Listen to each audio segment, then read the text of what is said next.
limit problem's going wild. Different type of problem. This one involves a little bit of trigonometry. So the limit as x approaches 0 of sine of 4x over 9x. Let's talk about what it looks like. It looks a lot like this. Limit as x approaches 0 of sine x over x, and that's equal to 1. I hope you know that. And we have addressed this in a different problem, but you could still get a 1 if this was like 4x, and that was 4x. That's what we want it to be. Well, how do you know? Because, well, that's what we already have. So let's force it to be that. This is going to take a little bit of explanation, but we'll get there. Okay, sine of 4x. And let's just go ahead and talk about the fact that that 9 is in the way. So I don't want it to be a 9, I want it to be a 4, and we can't just subtract 5, okay? So that's not an option. It's about multiplying by a scalar. It's not about adding or subtracting. So what I want to do is factor out this 9 that's in the denominator. So I basically am going to factor the 9 out, and it's out here. We still have an x. But I want this really to be a 4.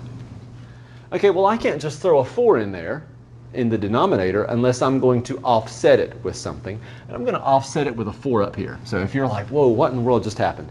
I just turned a 9 into a 4 by factoring out the 9 and multiplying by 4. Okay, watch this, watch this.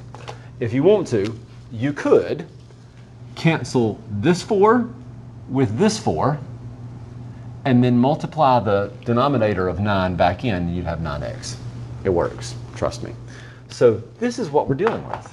Well, at this point, I just have a constant in the front, a scalar, 4/9, and then I have the limit of x approaches 0, 4x over sine of 4x over 4x. Well, that's just 1.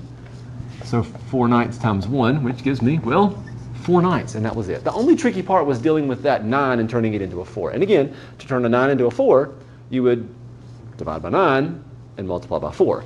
And that's where the divide by 9, multiply by 4 came from in the front. Okay? All right. So let's deal with this second problem. And the second problem is, there was a couple ways we could go about it.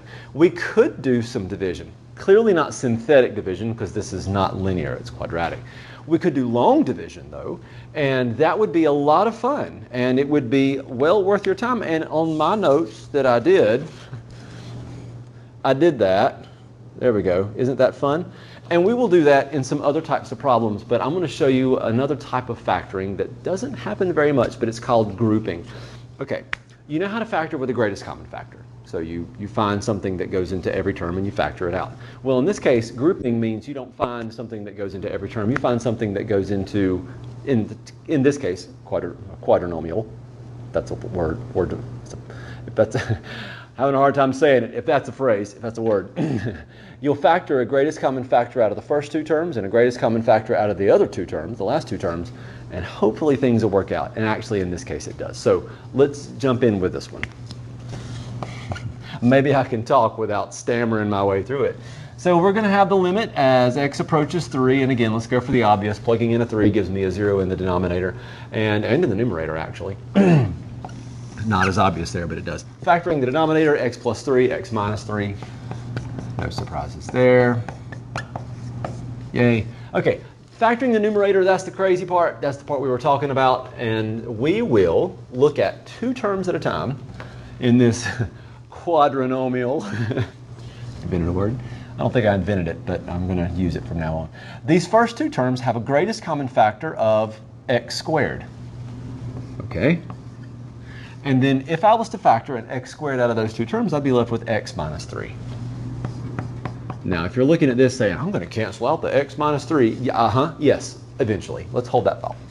All right, let's look at the last 2 terms. The last 2 terms have a greatest common factor of 4, and because the last 2 terms begin, this third term, has a negative. It begins with a negative. Let's factor out a negative 4.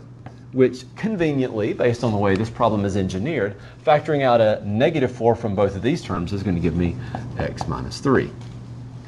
Now, at this point, we could continue the process of factoring by grouping by saying this numerator really becomes x squared minus 4 times x minus 3. It's sort of like this is a common factor of both of these bigger terms, and we're treating it like that.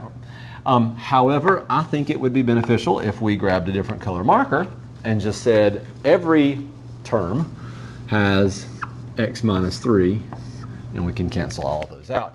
And we are left with the limit as x approaches 3 of x squared minus 4 over x plus 3. And if you're looking at that numerator and saying, hey, that numerator factors, I agree, you're right, it totally factors.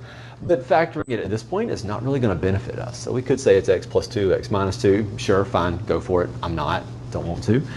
Because I can just plug a 3 in now. And when I do, I would have 3 squared minus 4 over 3 plus 3. So I have 5 over 6. And that would be it.